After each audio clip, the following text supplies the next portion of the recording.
आप सभी का आर के एजुकेशन पाथ में स्वागत है। आज हम लोग स्टार्ट कर रहे हैं बौद्ध धर्म, जो कि हर एग्ज़ाम के लिए बहुत ही इम्पोर्टेंट है।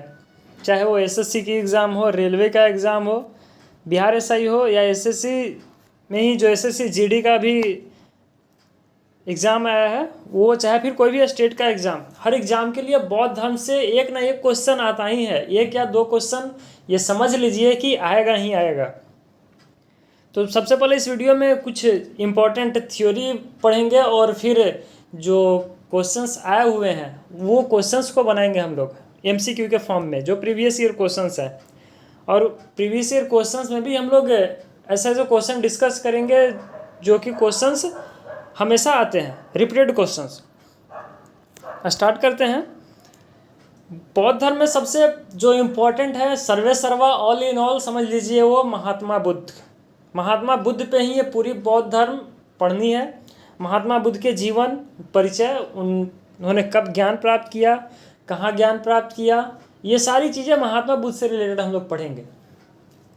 तो शुरुआत करते हैं महात्मा बुद्ध से।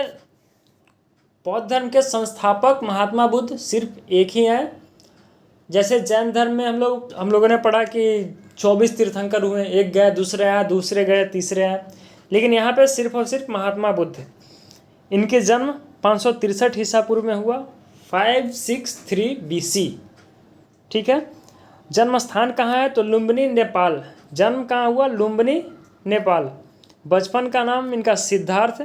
वहीं इनकी माता महामाया, पिता शुद्धोदन, पत्नी यशोधरा। मृत्यु 483 ईसा पूर्व। देखिए 80 साल बाद, 563 ईसा पूर्व और 80 साल बाद मृत्यु इनका हो गया 483 ईसा पूर्व। इनका कुल जो है वो शाक्य कुल में इन्होंने जन्म लिया। अब थोड़ा डिटेल में समझ लेते हैं। जन्म 563 ईसा पूर्व। जब ये जन्म लेने वाले थे तो उनसे पहले हमारे जो ज्योतिष रहते हैं वो उस टाइम भी उस टाइम और ज़्यादा प्रचलन था ज्योतिष का। ज्योतिष को बुलाया गया कि आगे जो आने वाला संतान है उसका भविष्य कैसा होगा। सारे ज्योतिष वहाँ पहुँच गए। जब सब लोगों ने समझ लिया सब चीज़, तो बोल रहे हैं ये जो आपका बच्चा होने वाला है ये देश के लिए, दुनिया के लिए बहुत बड़ा काम करने वाला है, बहुत ही बड़ा ज्ञानी होगा, बहुत ज़्यादा। और ये अपने घर बार को त्याग के एक एकांतवास की जीवन जिएगा और उसके बाद फिर लोगों को जागरूक करेगा और बहुत आगे तक ये जाएगा बच्चा। गृहस्थ जीवन को त्याग देगा। अब घर में इसके सारे लोग टेंशन में, सभी लोग टेंशन में घर में कि जब घर त्याग देगा तो फिर आगे का कौन संभालेगा राजपाट। बड़ा टेंशन हो गया। जन्म के कुछ समय बाद ही इनकी माँ की मृत्यु हो गई। 7वें दिन इनकी माता की मृत्यु, इनकी माता की, ये महामाया की मृत्यु हो गई। तो इनका जो पालन पोषण किया वो इनकी मौसी की, प्रजापति गौतमी। इनकी मौसी का नाम प्रजापति गौतमी था। तो इनकी मौसी ने, इनकी माता महामाया की तो मृत्यु हो चुकी है 7वें दिन। अब संभाला कौन इनको? तो प्रजापति गौतमी। और सबको ज्योतिष का बात याद था कि ऐसा ऐसा होने वाला है, तो इन्होंने ज्योतिष से पहले ही तरीका पूछ लिया था कि इसका समाधान क्या होगा। ज्योतिष ने कहा समाधान, एक ही समाधान दिख रहा है, बाकी तो कोई समाधान दिख नहीं रहा है। अगर इसको रोकना चाहते हैं, ज़्यादा आगे तक नहीं जाने देना चाहते हैं ना, तो इसका जितना जल्दी विवाह करवा दीजिए, शादी हो जाएगा, ये बच्चा निपट जाएगा। बोले कि ये भी सही कह रहे हैं, जितना जल्दी से जल्दी हो सकेगा इसका शादी करवा देंगे। कहाँ तक बढ़ेगा? वहीं रहेगा। कितना उछल करेगा, उछल कूद। बेचारे भगवान गौतम, ये बुद्ध जो है, महात्मा बुद्ध, उस 16 साल की अवस्था में ही थे ही कि सारे लोगों ने इनका शादी करवा दिया। इनके पिताजी, इनकी मौसी जो थी प्रजापति गौतमी। अब गौतम बुद्ध भी उस तरह मना नहीं कर सकते हैं। 16 साल की अवस्था, इनको उतना समझ नहीं होगा। शादी हो गई, लेकिन अब गौतम बुद्ध के ऊपर बहुत सारे रिस्ट्रिक्शन भी बन गए थे कि ज़्यादा बाहर नहीं जाने देना है। ये बहुत सारे चीज़ थे जो इनके पिता के दिमाग में चल रहे थे। वो ज्योतिष की बात कि कहीं ये घर से चला जाएगा छोड़ के तो फिर हम लोगों का क्या होगा, ये राज्य कौन संभालेगा। तो एक समय गौतम बुद्ध अपने सारथी को बोले, इनके सारथी का नाम चांद था, जो कि आगे पढ़ना है। सारथी का नाम चांद और इनके घोड़े का जो नाम वो कंथक। अपने सारथी को बोले कि चलो भाई बाहर चला जाए। सारथी ने गाड़ी निकाला, घोड़ा निकाला, रथ, और चल दिए। रास्ते में जा रहे थे तभी एक इन्हें वृद्ध व्यक्ति मिल गया गौतम बुद्ध को। अब सारथी से पूछा, और वो वृद्ध व्यक्ति बिल्कुल जर्जर अवस्था में। सारथी से पूछा ये क्या है। सारथी बोला ये तो सबको होना है महात्मा, ये राजा को यानी गौतम बुद्ध को उस टाइम सारथी ने बोला ये तो सबके साथ होना है। गौतम बुद्ध के दिमाग में ये चीज़ आने लगा कि ये मेरे साथ भी होगा, सबके साथ होगा, तो इतना राज्यपाठ क्यों, इतना ऐशो आराम क्यों। कहे कि ठीक है आगे चलो। थोड़ा आगे बढ़े, फिर एक बीमार व्यक्ति मिल गया। अब फिर से उन्होंने सारथी चांद को बोला कि ये क्या है। बोला कि ये तो होना ही है महाराज, सबके साथ होना है। वृद्ध होगा व्यक्ति, बीमार होगा, उसकी स्थिति बहुत दयनीय होगी। गौतम बुद्ध को ये भी चीज़ समझ नहीं आया कि तो फिर इंसान इतने दुख क्यों झेलते हैं, इतना टेंशन क्यों लेते हैं। बोले सारथी को ठीक है आगे चलो। आगे गए, एक मृत व्यक्ति दिख गया। अब गौतम बुद्ध बोले ये क्या है। सारथी बोला यही तो असली सच्चाई है। अब यहाँ पे बोले कि आखिर है क्या, ये तो बताया जाए। अब सारथी बोला महाराज यहीं पे सबको जाना है, यही तो लास्ट स्टॉपेज है, इसके बाद थोड़ी रास्ता आगे है। महात्मा बुद्ध को ये चीज़ भी बहुत दिल तक छू गई बात कि सारे लोग को एक दिन मरना ही है, तो इतना झगड़ा और ये ऊंच नीच ये सब क्यों। बोले ठीक है आगे चलो।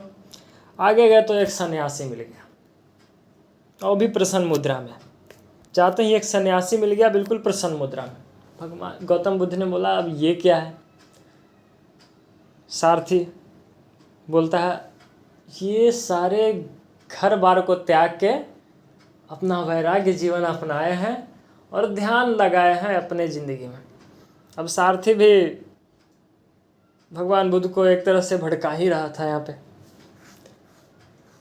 गौतम बुद्ध अब ये देख के बिल्कुल आश्चर्यचकित हो गए कि ये तो सारे घर बार त्याग दिया है, तो बिल्कुल प्रसन्नचित मुद्रा में। बाकी वो तीनों जो मिले थे वो तीनों तो बिल्कुल लास्ट स्टेज पे ही एक तरह से थे। एक का तो हो भी चुका था काम तमाम। घर आए गौतम बुद्ध। फिर कुछ समय के बाद उन्होंने ये सारे दिमाग में चल रहे थे ये चीज़, इसलिए ये सारे चीज़ चल रहे थे। उन्हें एक बच्चा भी जन्म हुआ जिनका नाम राहुल। एक समय रात्रि को वो सारे चीज़ को छोड़कर, गृहस्थ जीवन को छोड़कर वो चल दिए वन की ओर, और उन्होंने सारनाथ में प्रस्थान किया। सारनाथ में एक वन है, वहाँ पे जाकर वो ध्यान मुद्रा में बैठ गए। जब वो जा रहे थे तो उन्हें एक बीच में अलार कलाम से सांख्य दर्शन की शिक्षा प्राप्त की। अलार कलाम से सांख्य दर्शन की शिक्षा प्राप्त की। अलार कलाम इनके प्रथम गुरु भी बन गए। उनसे इन्होंने सांख्य दर्शन की शिक्षा प्राप्त की। वहीं रुद्र कलाम से इन्होंने योग दर्शन की शिक्षा प्राप्त की। अलार कलाम से सांख्य दर्शन और रुद्र कलाम से योग दर्शन की। जबकि सांख्य दर्शन को लिखा किसने है, कपिल ने, और योग दर्शन को किसने लिखा है, पतंजलि ने। वहाँ से इन्होंने सारनाथ में तपस्या किया बहुत सालों तक, लेकिन इन्हें कुछ रिजल्ट मिल नहीं रहा था, आउटकम मिल नहीं रहा था। अरे आउटकम इतना जल्दी थोड़ी मिल जाता है, उसके लिए रगड़ना पड़ता है, मेहनत करना पड़ता है। ये भी ध्यान की मुद्रा में थे, आउटकम नहीं मिल रहा था। इंसान जब रिजल्ट नहीं मिलता है थोड़ा छटपटाता ही है। ये बाद में वहाँ से बोधगया आ गए। बोधगया में पीपल के वृक्ष के नीचे जब ये ध्यान लगाए हुए थे तो वैशाख पूर्णिमा के दिन इन्हें ज्ञान की प्राप्ति हो गई। ऐसा बोला जाता है जब इनके अंदर ज्ञान की प्राप्ति हुई तो शरीर ऊर्जा से भर गया, ऊर्जावान हो गया और एक लाइट शरीर से निकलने लगी, ऐसा बोला जाता है। जब यहाँ से बोधगया में इन्होंने ज्ञान की प्राप्ति कर ली तो फिर से याद आया वही पहले वाला पुराना जगह सारनाथ। तो बोधगया से फिर उन्होंने सारनाथ की ओर प्रस्थान किया। सारनाथ से बोधगया में आए थे, बोधगया से फिर उन्होंने सारनाथ की ओर प्रस्थान किया। सारनाथ में जाके बोले भाई अब फिर से आ गया, तुमने सब अभी यहीं पे तुम लोग यहीं बैठा हुआ है, जो साथ में सारनाथ में इनके तपस्या कर रहे थे पहुँच गए।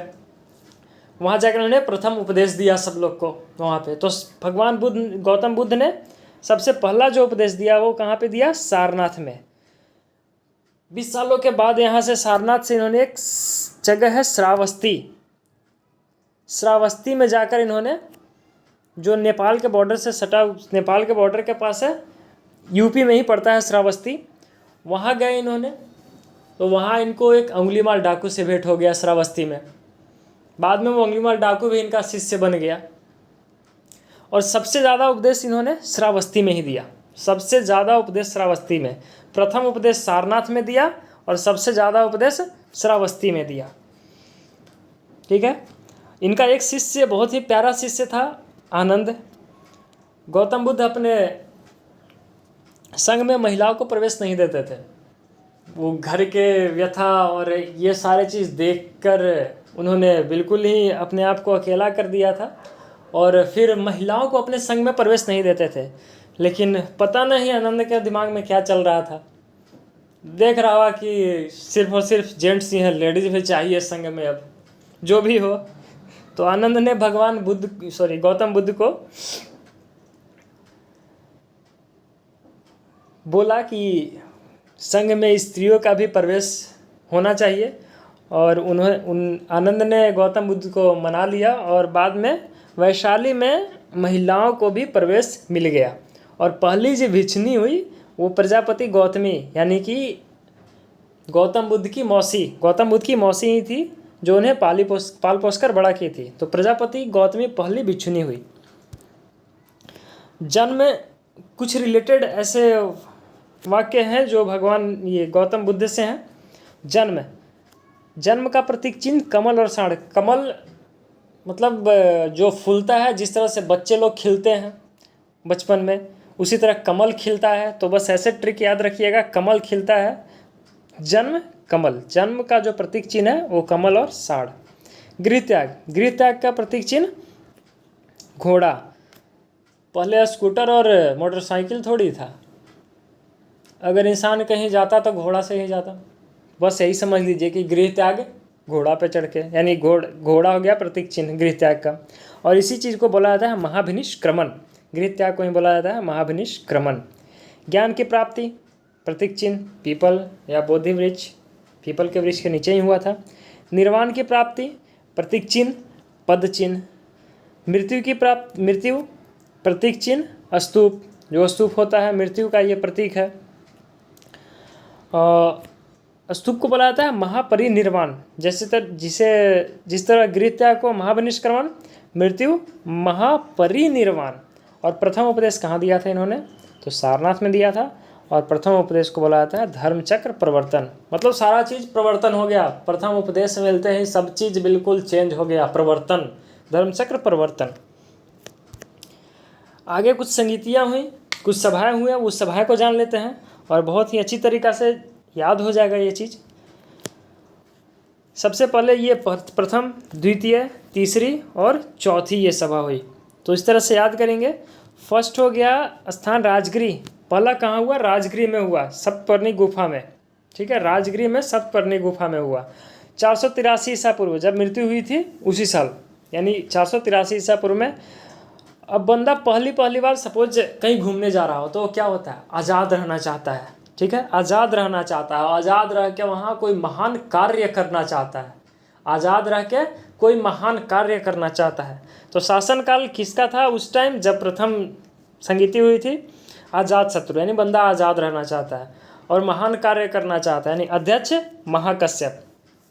और पहला में क्या हुआ, कार्य क्या हुआ? तो बुद्ध के उपदेश को सुत्त पिटक और विनय पिटक में संकलित किया गया। बताऊंगा कि सुत्त पिटक और विनय पिटक क्या होता है। त्रिपिटक है, सुत्त पिटक, विनय पिटक और अभिधम पिटक। द्वितीय में क्या कहाँ हुआ? तो वैशाली में। ये याद रखिएगा, RVPK। पहला राजगिरी, दूसरा वैशाली, तीसरा पाटलिपुत्र और चौथा कुंडलवन कश्मीर। ठीक है, राजगिरी, वैशाली, पाटलिपुत्र, कुंडलवन, कश्मीर। दूसरा वैशाली में हुआ 100 साल के बाद 383 ईसा पूर्व। इसके जो शासनकाल किसके शासनकाल में? कालाशोक के शासनकाल में। और अध्यक्ष सबकामिर, अध्यक्ष सबकामिर, यानी ऐसे याद रखिएगा, काला सबका मित्र बनना चाहता है, काला सबका मित्र बनना चाहता है, यानी कालाशोक और सबकामिर। शासनकाल कालाशोक और अध्यक्ष सबकामिर। तीसरा पाटलिपुत्रा में हुआ RVP। तीसरा पाटलिपुत्रा में 250 ईसा पूर्व। इसको बस याद रखिएगा, T20 में 250 रन बना दिया कोई टीम, 250 ईसा पूर्व। अध्यक्ष अशोक। अब कालाशोक के बाद तो अशोक, दोनों रिलेटेड है। कालाशोक के बाद कौन? अशोक। मोगलीपुत्र 30, किसके अध्यक्ष? अध्यक्ष कौन था उस टाइम? मोगलीपुत्र 30। अशोक के समय शासनकाल में अध्यक्ष कौन था? मोगलीपुत्र 30, यानी अशोक से याद रखिएगा, अशोक 30, अशोक 30 साल का है, ऐसा कुछ करके याद रखिएगा, अशोक 30, अशोक मोगलीपुत्र 30। इसमें काम क्या हुआ? तो पहला में हुआ था सूत पिटक और विनय पिटक, ठीक है, और दूसरा में बंदा रेस्ट किया, तीसरा में फिर हुआ पिटक, तीसरा पिटक अभिधम पिटक। पहला दोनों में सूत पिटक विनय पिटक, दूसरा में रेस्ट, तीसरा में फिर से अभिधम पिटक। चौथा कहाँ हुआ? कुंडलवन कश्मीर, RVP के लास्ट वाला है, कुंडलवन कश्मीर। फर्स्ट एडी में हुआ कनिष्क के शासनकाल में और वासुमित्र अध्यक्ष, कनिष्क के शासनकाल में और वासुमित्र अध्यक्ष। याद रखने का सबसे आसान तरीका, कनिष्क और तनिष्क रिलेट कर रहा है। तनिष्क एक ज्वेलरी की शॉप है, तो तनिष्क में किसी इंसान को लेके जा रहे हैं तो उसके मन में क्या आएगा कि ये कुछ ना कुछ ज्वेलरी दिलवाने वाला है, तो वो तुरंत मित्र बन जाएगा हमारा। तो कनिष्क के शासनकाल में मित्र बन जाएगा, यानी वासुमित्र के अध्यक्षता में हुआ चौथा संगीति। ठीक है, कनिष्क के शासनकाल में तनिष्क और मित्र से याद रखिएगा, कनिष्क वासुमित्र। और इसमें हुआ क्या? तो सब चीज़ हो गया, चौथा सभा हो रहा था तो विभाजन हो जाएगा, लास्ट में विभाजन हो जाता है किसी चीज़ का, तो वही यहाँ पे हुआ। यहाँ पे दो ये विभाजन हो गया, हीनयान और महायान में, हीनयान और महायान में विभाजन हो गया। ठीक है, तो याद रखिएगा, हीनयान और महायान दो संप्रदाय में विभाजन हो गया। आगे हीनयान में बुद्ध को महापुरुष के रूप में, जबकि महायान में देवता के रूप में माना जाता है। हीनयान में बुद्ध को महापुरुष और महायान में देवता के रूप में। वहीं बौद्ध साहित्य में अब जान लेते हैं क्या 3 पिटक बताए थे। सूत पिटक जिसमें धर्मोपदेश है, बौद्ध धर्म के सिद्धांतों का उल्लेख है, बौद्ध धर्म का क्या सिद्धांत है, क्या सिद्धांत था उसका उल्लेख है, किसमें है? सूत पिटक में है। वहीं दूसरा विनय पिटक, इसमें बौद्ध मठों में जो रहने वाले भिक्षु भिक्षुनियाँ हैं उनको अनुशासन से संबंधित है, उनके अनुशासन से संबंधित नियम विनय पिटक में है। यानी कि विनय भैया आए, विनय जी आए और अनुशासन बताकर चले गए भिक्षु भिक्षुओं को, बस ऐसा याद रखिएगा ट्रिक से। अगला है अभिधम पिटक। अभिधम पिटक, इसमें बुद्ध के उपदेशों को बताया गया है। अभिधम पिटक में बुद्ध ने जो उपदेश दिए गौतम बुद्ध, उनको अभिधम पिटक में। वहीं पे विनय पिटक की रचना उपाली ने की, विनय पिटक की रचना उपाली में। तो अभी क्लियर हो गया, आप लोगों को क्लियर हो गया होगा कि पहला संगीति में क्या हुआ था, पहला सभा में क्या हुआ था, तो 2 की रचना हुआ था पिटक की, सूत पिटक और विनय पिटक का पहला में। दूसरा में बंदा रेस्ट किया, तीसरा फिर सभा में क्या हुआ? अभिधम पिटक का। और चौथा आखिरी में विभाजन हो गया एक तरह से। तो विभाजन में दो में विभाजन हुआ, वो कौन कौन था? 2 में विभाजन हो गया। ठीक है, आगे है अब जो हम लोग हैं जानते हैं कि MCQ जो कि आए हुए क्वेश्चंस, पीछे सारे क्वेश्चंस जो आए हुए हैं वो सारे हम लोग प्रीवियस ईयर क्वेश्चंस ये सारे हैं, और ये सारे करेंगे और हर में कुछ ना कुछ अलग जानकारी भी जानेंगे। एक क्वेश्चन से 3-4 क्वेश्चन हम लोग बनाएंगे। पहला क्वेश्चन है, एशिया का प्रकाश किसे कहा जाता है? गौतम बुद्ध को एशिया का प्रकाश कहा जाता है। स्वयं महावीर जैन धर्म के 24वें तीर्थंकर थे। ये बिंदुसार ये बहुत कन्फ्यूजन करता है। ये हर्यक वंश जो पहला वंश था मगध का साम्राज्य, हर्यक वंश के संस्थापक बिंबिसार, और बिंदुसार मौर्य वंश से रिलेटेड हैं। ठीक है। अलार कलाम गौतम बुद्ध के प्रथम गुरु थे। ये मैंने आपको बताया था कि अलार कलाम जब गौतम बुद्ध जब गृह त्याग दिए थे और घर बार छोड़ के जब जा रहे थे तो रास्ते में इन्हें अलार कलाम से मुलाकात हुई और वहाँ पे इन्होंने सांख्य दर्शन की शिक्षा प्राप्त की और वहीं पे ये प्रथम गुरु बन गए। सांख्य दर्शन की शिक्षा प्राप्त की थी। योग दर्शन की शिक्षा भी इन्होंने फिर आगे प्राप्त की थी। आगे स्तूप का संबंध गौतम बुद्ध के किस घटना से है? स्तूप का संबंध गौतम बुद्ध के मृत्यु से है, जिसे महापरिनिर्वाण भी कहा जाता है। जन्म, इसका प्रतीक क्या है? कमल का फूल, जो बताया था, बच्चा ऐसे खिलता उस तरह कमल का फूल, और सांड जन्म का प्रतीक। ज्ञान, पीपल या बोधि वृक्ष। और गृह त्याग, बंदा भागेगा कैसे, घर कैसे छोड़ेगा? घोड़ा से। उस टाइम कोई गाड़ी और ये थी नहीं, तो बस ऐसे याद रखिएगा एक ट्रिक से। गृह त्याग, घोड़ा, प्रतीक चिन्ह। जन्म कब हुआ? 563 ईसा पूर्व। मृत्यु 80 साल बाद 483 ईसा पूर्व। और 483 ईसा पूर्व में ही पहली बौद्ध संगीति हुई थी। और पहला में क्या हुआ था? 2 पिटक, सूत पिटक और विनय पिटक, ये दोनों हुआ था फर्स्ट में।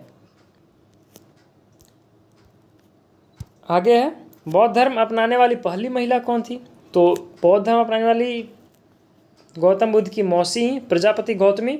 और किसके कहने पर अपने शामिल किए ये गौतम बुद्ध ने शामिल किया था महिलाओं को? तो अंगद के कहने पर, अपने जो प्रथम शिष्य प्रिय शिष्य थे गौतम बुद्ध के, अंगद, उनके कहने पे इन्होंने महिलाओं को शामिल किया था। यशोदा और महामाया। यशोदा गौतम बुद्ध की पत्नी, महामाया गौतम बुद्ध की माता, जिनकी 7वें दिन ही मृत्यु हो गई थी गौतम बुद्ध के जन्म के बाद। आगे, प्रथम बौद्ध सभा के अध्यक्ष कौन थे? प्रथम बौद्ध सभा के अध्यक्ष महाकश्यप। बताया था आपको कि महान काम है, महान काम। बंदा आज़ाद रहना चाहता है, आज़ाद रह के महान काम करना चाहता है पहली बार में ही। यानी कि अध्यक्ष कौन थे? महाकश्यप, महान काम से। और किसके शासनकाल में? तो आज़ाद रहना चाहता है, आज़ाद शत्रु। आगे है सबकामिर।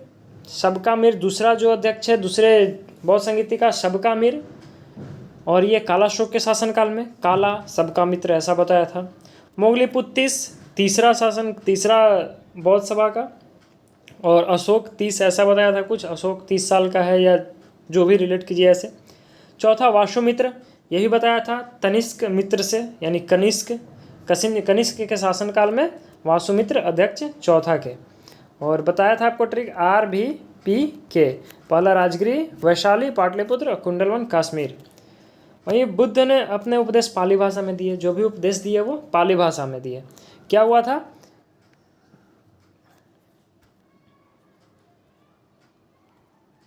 अपने उपदेश जो दिए पाली भाषा में दिए, हुआ क्या था? श्रावस्ती में इन्होंने सबसे ज़्यादा उपदेश दिए। सारनाथ में तपस्या किया, यहाँ से बोधगया में ज्ञान की प्राप्ति की, फिर से वो वापस सारनाथ में गए और सारनाथ में प्रथम उपदेश दिया, फर्स्ट उपदेश दिया सारनाथ में।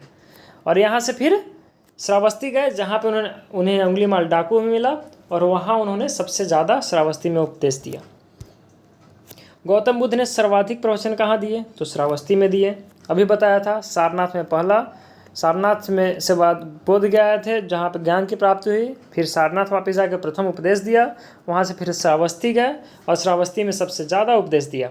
सारनाथ में प्रथम उपदेश, बोध गया में ज्ञान की प्राप्ति हुई। बौद्ध धर्म ईश्वर और आत्मा में विश्वास नहीं करता। बौद्ध धर्म ईश्वर में और आत्मा, ये दोनों में विश्वास नहीं करता है। ठीक है, इसलिए अनीश्वरवादी और अनात्मवादी, यानी कि ना तो ईश्वर में विश्वास और ना तो आत्मा में, अनीश्वरवादी और अनात्मवादी बौद्ध धर्म से संबंधित है। ईश्वर और आत्मा में विश्वास नहीं है बौद्ध धर्म को। बौद्ध धर्म पुनर्जन्म में विश्वास करता है, जबकि पुनर्जन्म में विश्वास करता है।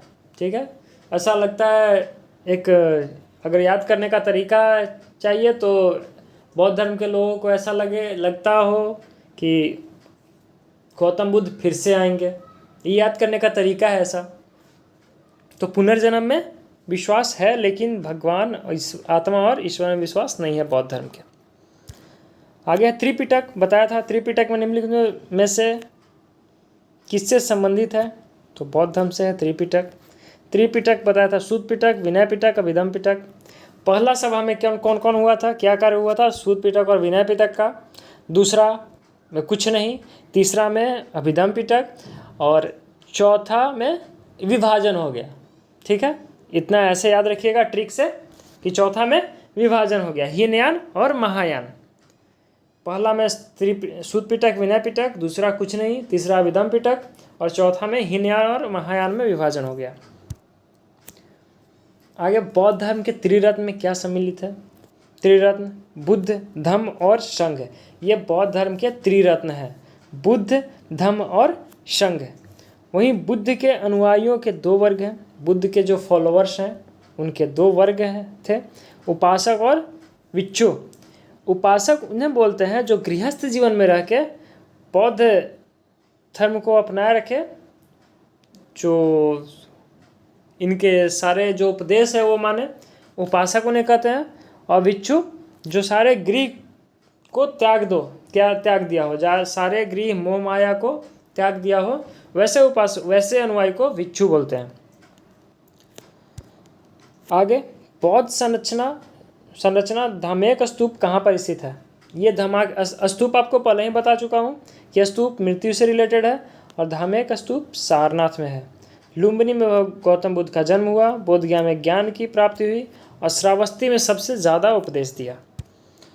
चौथी बौद्ध सभा किसके शासनकाल में हुआ, चौथी बौद्ध सभा कनिष्क के शासनकाल में हुआ।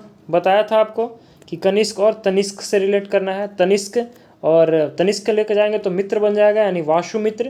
तो तनिष्क और मित्र, वासुमित्र। ठीक है, कनिष्क, तनिष्क और वासुमित्र कनिष्क के शासनकाल में, और वासुमित्र अध्यक्ष थे।